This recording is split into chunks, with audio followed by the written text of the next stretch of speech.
So we're building a drum mower, Shaun. Yep. Is there anything people need to be aware of when it comes to them like this before they build it? Any like safety things they need to be aware of? So when it comes to you via a pallet, what you'll find is it'll be strapped down. This has actually just got little baby ratchets on at the moment. Usually you'll find there's white banding around it.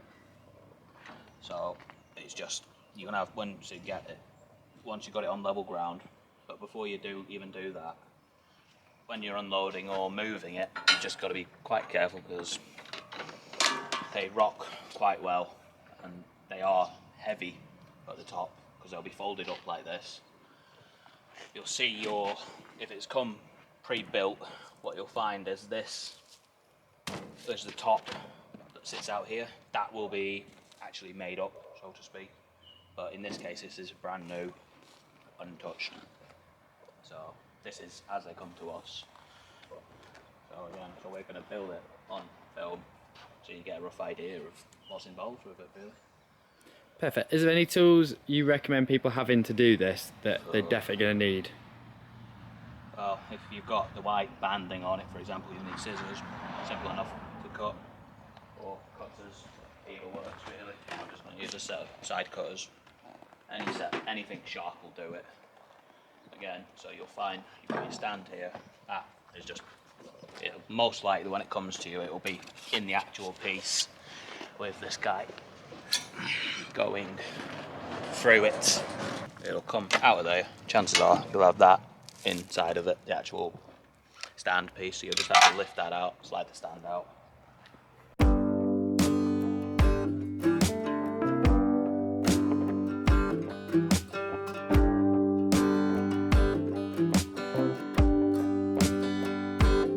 So now everything's been taken off, it's time to drop it down, did you say? Yep. Legs in. So it stands in, again, so it's set, so this sits as high as physically possible.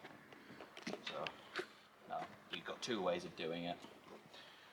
Usual case we go is we take that bolt out and it just lowers down. It's just this bar, so to speak, has a tendency of getting caught on that.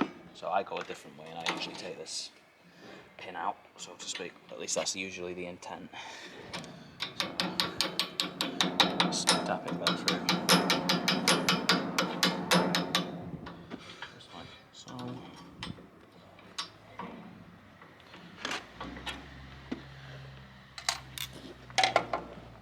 Wash it off. Just make sure you've got a good hold on it, just in case it does try and go anywhere. That pin is now out. So now again, you've got to be very careful doing this as it is very heavy. Ideally, two people is advised. And then like that. Again, sizes are not always consistent.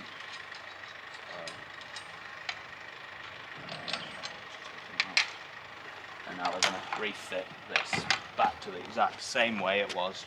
So your latch wants to be able to flip over the top.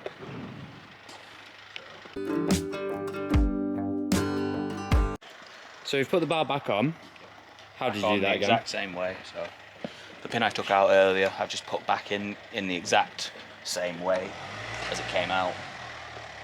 So the next job is just to conjoin the pieces all together. So flip your transport lock bar back up, take your spring and your cotter pin and washer off, slide this on, washer on first, then cotter pin back in, split pin, whatever you want to call it, and just split them as intended. So they are quite thick, so pliers help massively.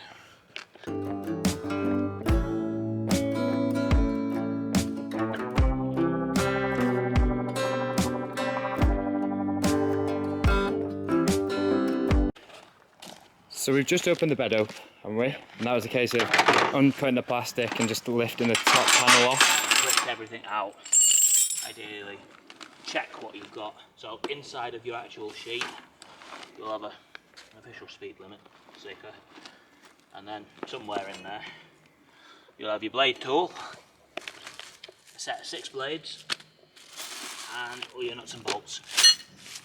and there should be nothing else in there. So what you also find you'll have is your two main cross members. So 1 and 2. Yeah. They should be the exact same, as you can see. Holes in the same place, line up. Other bits you'll have a bit of almost angle iron, so to speak. Again, you'll have your end plate, which is just what bridges in between the two, and then your guard. Really, that wants to be down this end.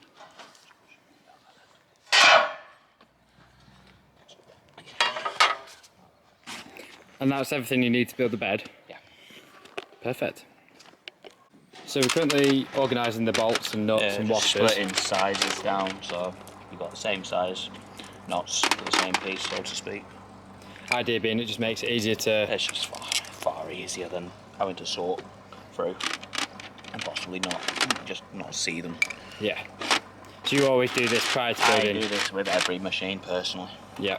It's all personal choice, but this is just what I've always done. So now we've organised this, we're putting the main arms on, did you say? Yep.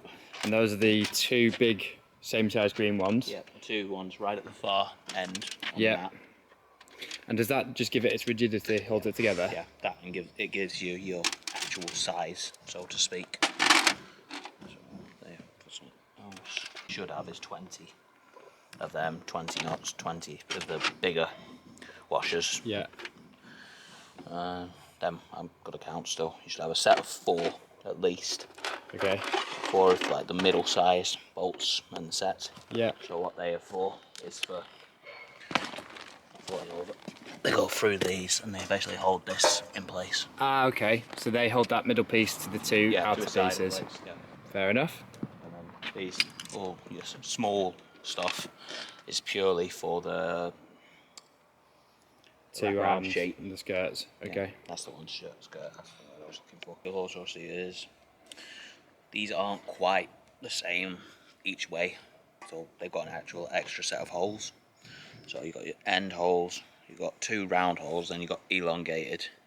If you start from the other end, you've got round, just one set of round and then elongated. So the two with the 2 round holes on the end, if you look at it, there's actually a slight differentiation in them. Minus the actual, you'll see there's a big cut out bit on one of them. So these go on that side. So these really want to go underneath now.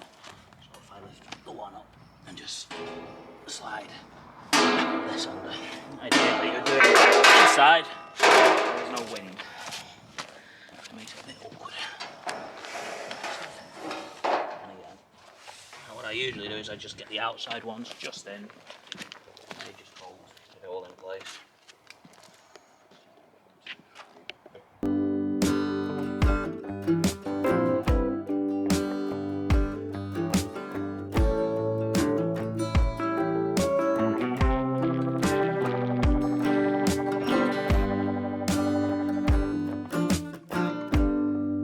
So what we've done is we've done the arms in place, haven't we now? Yeah, so we've set them in place. Nothing is tight yet. So what we've done all 8 on this, like the solid piece with no cutout, and just the outer ones. Okay. On the actual one with the cutout. Yeah. So what you've got now is your bit of angle iron, or whatever it is. So you're going to take that. If you look, the distance between that hole and that hole is a lot shorter than that one and that one. So that means the closer end goes on the underside. There. So now you're going to get those bolts in. Once you've got them in, the next bit, remember, still leave everything loose. Just get the stuff nipped on. You're going to take that, so you want your flat edge, so you've got nothing there, a flat there, that wants to be on the outside. That will just get bolted in there. That is going to be using medium size bolts. And we used the large ones for the others, didn't we? Yeah, large ones for what we've done so far. And you were saying you want to come from Underneath up and... So you want to put your bars underneath again. So you'll see you've got your 4 holes in that one specifically for this bit of angle to pierce through as well. Yeah. So slide them underneath, of course being gentle and such, and literally bolt from the bottom up. So bolt, washer, then pierce through, and then a locking nut on the bottom underside of it. And we've only done everything hand tight for now, haven't we? Yeah, it's only hand tight. As it is, this is upside down, so we're going to flip it eventually.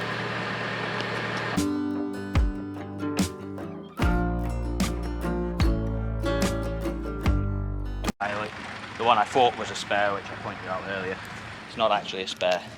It's for this one on its own. So you just got the end of this angle, and it just pops up through like that, and the exact same way as every other one. And then, again, I'm not tightening anything just yet. So that bar is now fully secured. He's got that plate in at the end, and that is technically this all assembled to a certain degree. So what we're going to do next is we're going to line this up with, so it is perfectly level with that.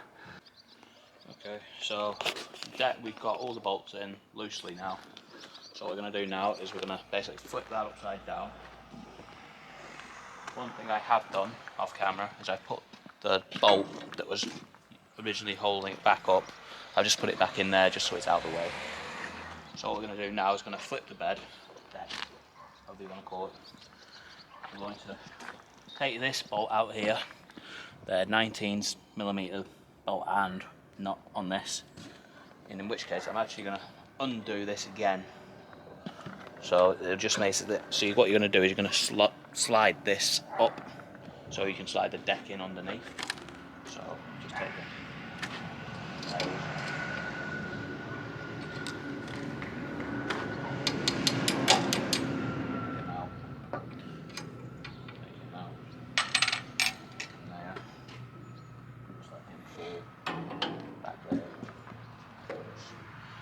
Everything ideally off of there. So once that's done, I'm going to undo that guy now.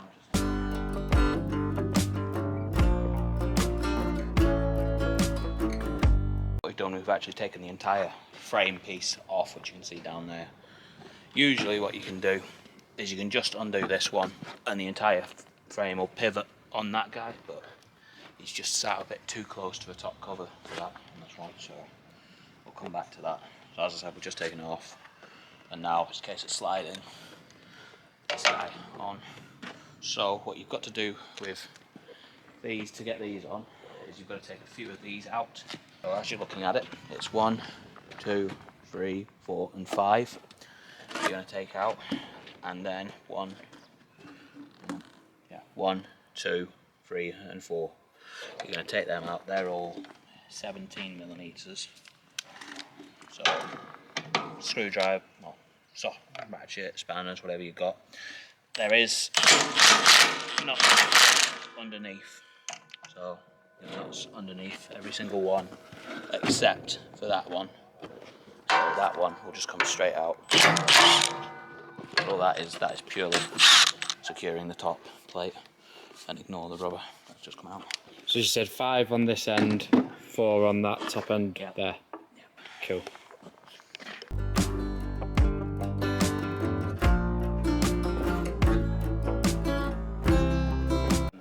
So now we've taken the 4 from this right side, 5 from the left side? 5 from the left, 4 from the right, as seen in the picture. So now I'm going to flip this over. So what you've got the side with an end, open end, so to speak. Yeah. That is on this side of the mower, so it's closest towards the PTO. Okay. So with this, you just need to literally put him up like that. And you see, everything is still loose. It's a wee bit wobbly.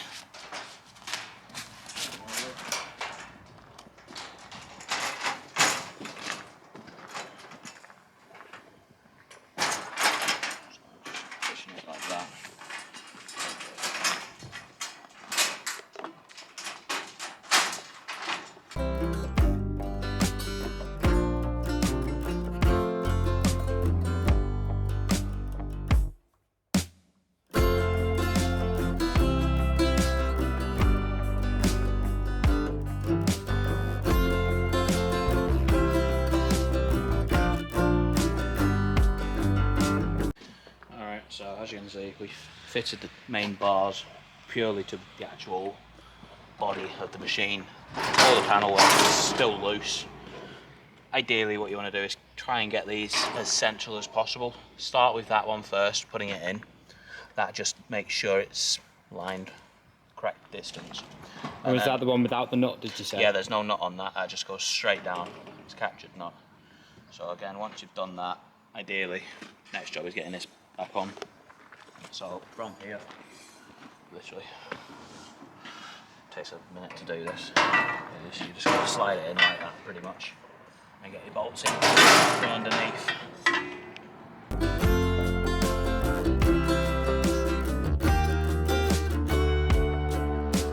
So we've put this arm back in, Shaun, using bolt down located just in there, 1, 2, 3. and a bolt just located in there. Obviously, you want to make sure that your split pins are split, don't you? Yep. And now is it just a case of... The other thing is, what we did do, we managed to trap this boy down here still. So once this is on, you ain't getting that up by there. So what I've done, just disconnected it there again, take that pin out, pulled it all up, put it on, and put the pins all back in. And that just frees it from being stuck down there and allows it to come back to this position, you want doesn't it to be as it is now. Yeah. Your elongation over there, and your straight round one on that one. Cool. On course. And now is it just tightening up all the bolts on the deck? Yeah. So how you do it first is, first thing you're going to do is you're going to try and get this as level as you physically can, both on top and down there. So, it takes a little bit of practice. So 13 mil. These are these 4 small ones. So you might possibly want to hand with it. So I'm just going to put it in just so it's not quite tight, but it's nearly there. And just try and manipulate it as much as I physically can, just to get it as level as possible. And you're doing the same thing for all 4 bolts? Same thing for all 4. They don't always play game level wise. Yeah.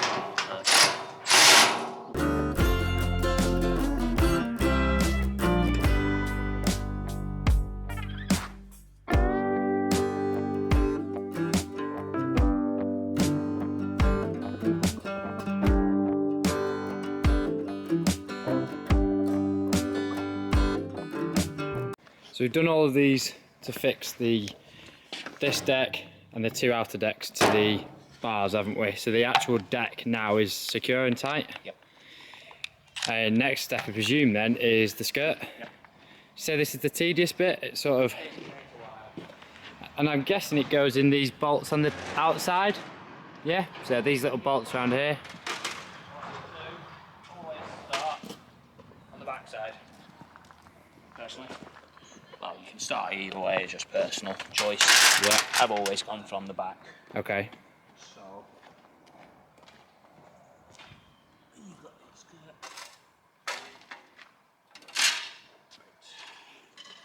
So with the skirt, I always just choose to unroll it first. As you can see, it's a fair length. It goes all the way around. So just the entire thing. So that's a pretty big skirt then, really, isn't it? Not human skirt, of course. Well, you never know. So basically, with you. So here's what you've got. Little nut with a lock nut, big fat washer, and little bolt. Yep. So what we do, take your little bolt. Now what you can do is an option is get smaller M6 washers, which I personally would always choose to do by choice. But what you're meant to do is, he goes on like that, then you would put your skirt on in the inside, like that. He says, should be easy. Just can't see what I'm doing. There we go. So skirt in like that, then big washer, and then not to hold it all in place is what you're meant to do. like that. All the So way. your washer is on the opposite side to the side So- which your nut comes in on. Yeah. Like And that. it just sits like that. Yeah. Cool.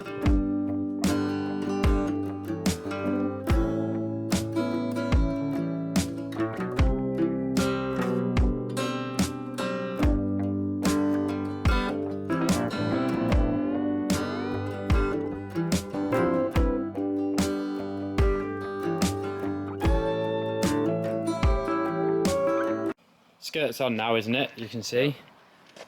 All the way around. We did them by hand first. Yeah, put them in hand loose, hand tight, whatever you want to call it, and then go around, give it a good tug, so to speak, as you're going round. So start from one end, work your way round, tug each time, and it pulls up quite taut. And yeah, what you might find is the skirt is 1 or 2 holes long, so in which case it's just getting a pair of scissors and cutting straight down. And the skirt's got holes to match the holes on the panels anyway, isn't it? So you can sort of tell what's going on there. Start at one end, work your way around, they Yeah. should all line up. Perfect. So next is putting this guy on. Except from fitting the blades then, Sean, we're done, aren't we? Once we put this guard on. Near enough here. So again, so you've got the guard to fit, which ideally you want spring washers on. So that's what it does. It literally just goes underneath. It can be a bit disorienting. And sits onto that bar that's sitting just, oh, I can get just there. So yeah, you've got a little bar pretty much welded on here with 2 bolt holes at each end. Okay. So this guy literally just sits up like this. So you want the long end of the guard facing back. Otherwise you might end up with it in your tyre, which you don't want. So I would always get the front one in first because that's a round hole rather than elongated. So just like that, let him sit, hang, and then you can get your back one in just as easy. He says, going upside down is less than ideal. So what I've done before I've put this on is I've ran a M8 by 1.25 pitch thread tap and die, well a tap in particular, just up through these holes, just to make sure any paint that's left over doesn't get stuck up and end up wedging up. So that's just something I would recommend if you can do it. Otherwise, as I said, you might possibly end up getting a bolt stuck, but it's just habit. So I'll tighten these up, and then it's just putting the blades on and grease the PTO and run it up, really. And we're done. Perfect. Guards on then. Yep, Tightened up. Blades Blades now? Now it's blades. So with each mower, these mowers in particular are designed for 6 blades, so 3 on each drum, so to speak. So to fit them, they can go either way. They're reversible for elongated life, so ideally 1 or 2 cuts depending on how much you cut in one way, and then flip them over and you'll get another 2 cuts, up to 2 cuts or whatever. So it's up to the farmer or the consumer to choose when to swap them. So what you've got on each drum, you've got 6 holes on the outside. So what you're going to do, each one of them holds 1 blade. So take your tool, what you're going to do is you're going to scrape along the top, so just under this surface until he hooks underneath there. Once you get him there, you're going to pry him up, shift the blade under. So it might take a moment. This really is not the right position, posture for this. And then just slide him over a bit in there. So that pin actually drops. Yeah, that pin, you basically, that is held on by these and there's nothing this end that holds it up. So you're just literally bending the bracket between where this pin and these bolts are. You're bending it down and it's sprung steel. So it'll spring back to the same place. And then it's literally, so that one is on. Give it a good tug, make sure it is on. Spin it round and rinse and repeat. And in terms of identifying which ones you use, it's only the ones with these little with the actual piece in, Or what you can look at is if you've got the bolts at the back, So it's literally just, ideally, it's a bit better to do it when it's on the tractor, so just raise it up and you can get in that way and pry it that way. It's just a bit slightly a bit easier, at least in my mind it is. Because prying up on the ground can be quite tight. But yeah, it's on. So, last one for this one. See, it was quite easy. So again, so what you'll see on the other drum, you've got, they're staggered, so they're the same. There's one in that, there's none in that, one in that, none in that, one in that, none in that, and repeats all the way around. Idea being so the blades never hit each other. Yeah, so they don't hit each other, but they're always in a cutting action, so to speak. So you get a constant cut all the way along. And the blades really stick out. About a quarter of the blade will be on show. About that, yeah. Roughly an inch slightly more, an inch and a quarter maybe. But that's all they need. They're going to be spinning at such a high velocity that centrifugal force will try and throw them out as much as physically possible. In which case they're practically fixed like that to an extent. Cool. So in regards to greasing the PTO shaft, so each end you've got your one spare grease nipple on your universal joint, same at each end, and this particular PTO is a shear bolt as well, so you've got your actual shear bolt grease there, just on the side, so I'll just grease them now. Ideally what you're looking for is just till you see grease, so you can use electric one like I do, or even a manual grease gun works just as well. It's just this is what I've got available to me at the moment. So what you're looking for, you might find it might come out like that. That's just, it's quite common with grease nipples. So what you're really looking for is grease starting to come out of these joints.